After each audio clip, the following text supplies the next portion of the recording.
আমাদের মাননীয় প্রধান উপদেষ্টা প্রফেসর মোহাম্মদ ইউনূসকে উদ্দেশ্য করে কিছু বলতে আসছি। স্যার, আপনি আমাদের পরম শ্রদ্ধাভাজন। স্বাধীনতা যুদ্ধের পরে দেশের সবচেয়ে কঠিন একটা সময় আপনি দেশের হাল ধরছেন, কোটি কোটি বীর জনতার ইচ্ছাকে সম্মান জানায়।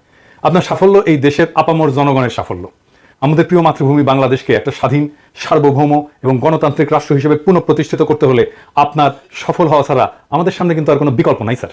আমাদের পবিত্র অঙ্গীকার হচ্ছে আপনার সাফল্যে সর্বতোভাবে সহায়তা করা। আমি সম্প্রতি বলছি যে দেশে এখন যেহেতু কোনো বিরোধী দল নাই, সেহেতু আমরা একটা গঠনমূলক বিরোধী দলের ভূমিকা পালন করার চেষ্টা করব, অনেকটা শ্যাডো ক্যাবিনেটের মতো। আমরা আপনার সরকারের ভালো কাজগুলির প্রশংসা যেমন করব, তেমনি ভুল ভ্রান্তিগুলো অকপটে তুলে ধরবো।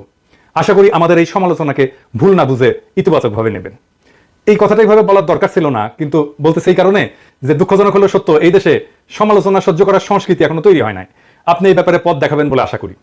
আজ আমাদের সাম্প্রতিক ইতিহাস থেকে কয়েকটা ঘটনার কথা উল্লেখ করবো যা আপনার আগামী দিনগুলোর জন্য প্রাসঙ্গিক। প্রথম ঘটনা হলো মুক্তিযুদ্ধের পরে শেখ মুজিবের দেশে প্রত্যাবর্তন। অবিভক্ত পাকিস্তানে বাংলাদেশের গণতান্ত্রিক সংগ্রামের নেতা ছিলেন শেখ মুজিব, এটা ইতিহাসীকৃত, কিন্তু মুক্তিযুদ্ধের নায়ক কিন্তু তিনি ছিলেন না। যুদ্ধের 9 মাস দেশে যে বৈপ্লবিক পরিবর্তন হয়ে গেছে সে সম্পর্কে তার বিন্দু মাত্র কোনো ধারণা ছিল না। তিনি যে অবস্থায় দেশ ছেড়ে গেছিলেন, ফিরে আসার পরে বাংলাদেশ আর সেই দেশ ছিল না, কারণ তার মাঝখানে একটা মহান মুক্তিযুদ্ধ ঘটে গেছে। অনেক রক্ত, অনেক আত্মত্যাগ, অনেক যুদ্ধ, অনেক কষ্ট, অনেক বেদনা, দেশ ত্যাগ, এই সমস্ত কিছু এই সময়ের মধ্যে ঘটে গেছে। তিনি সেই বিপ্লবকে ধারণ করতে পারেননি, শুনতেও চাননি কি হয়েছিল, কারা করছিল, কেন করছিল, কিভাবে হয়েছিল শুনতে চাননি।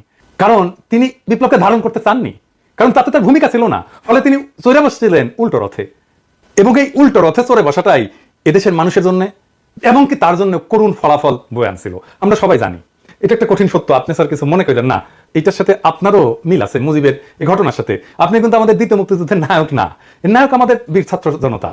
শেখ মুজিব অবিসংবাদিত ছিলেন বলেই 72-এ সবাই তাকে অন্তরের সাথে বরণ করছিল।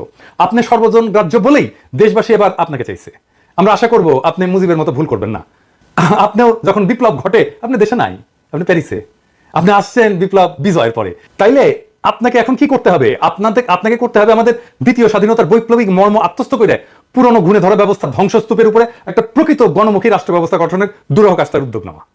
এদেশের মানুষের উপরে বারে বারে চাপাই দেওয়া হয়েছে গণতন্ত্র, রাষ্ট্রবিন্যাসী, স্বৈরশাসন এবং ফ্যাসিবাদ, যা কেবল জনগণের সকল অধিকার হরণ করে একটা প্রবল দুর্নীতিগ্রস্ত ব্যবস্থাই চালু করেনি, তা এদেশের স্বাধীনতা, সার্বভৌমত্ব, আঞ্চলিক অখণ্ডতা বিপন্ন করছে। আমাদের প্রত্যাশা আপনি এই স্বৈরশাসন এবং ফ্যাসিবাদের জানাজা পড়বেন এবং দাফন করবেন, যাতে আর কোনোদিন তা বাংলাদেশের পূর্ণ মাটিতে ফিরে আসতে না পারে। এবার ইতিহাসের দ্বিতীয় ঘটনাটা বলি। আপনি জানেন যে রাষ্ট্রপতি জিয়া হত্যার পরে সেনাপ্রধান এরশাদ তাৎক্ষণিকভাবে ক্ষমতা দখল করেনি। সেই সময় মানুষের সেন্টিমেন্ট এমন ছিল যে তাতে তার পক্ষে রাষ্ট্র ক্ষমতা দখল করা সম্ভবই ছিল না। সে ধীরে ধীরে ঠান্ডা মাথায় ক্ষমতা দখলের পরিকল্পনা করে। ঘটনাটা হইতেছে যে পরিকল্পনাটা কিন্তু সে করে না স্যার, করছিল এরশাদ ছিল ভারতের 1 নাম্বার পুতুল। সে কি করছে? সে নতুন রাষ্ট্রপতি নির্বাচন করতে দিছে, যে নির্বাচনে বিজয়ী হয়েছিলেন ভাইস প্রেসিডেন্ট বিচারপতি আব্দুল সাত্তার। প্রেসিডেন্ট সাত্তার আসনে বসার পর থেকে তার শয়তানি শুরু হয়, এরশাদের খেলা শুরু হয়। প্রথমে সে দাবি করে দেশ শাসনে সেনাবাহিনীকে অংশ দিতে হবে। সে প্রস্তাব করে দেশ পরিচালনার জন্য একটা জাতীয় নিরাপত্তা কাউন্সিল গঠন, যার প্রকৃত নেতৃত্ব থাকবে তার হাতে। সে প্রেসিডেন্ট সাত্তারের মন্ত্রীদের কাউকে কাউকে হাত করে নেয়, সরকারের ভেতরে বিভাজনের চেষ্টা করে এবং সফল হয়। কাকে হাত করছিল সে?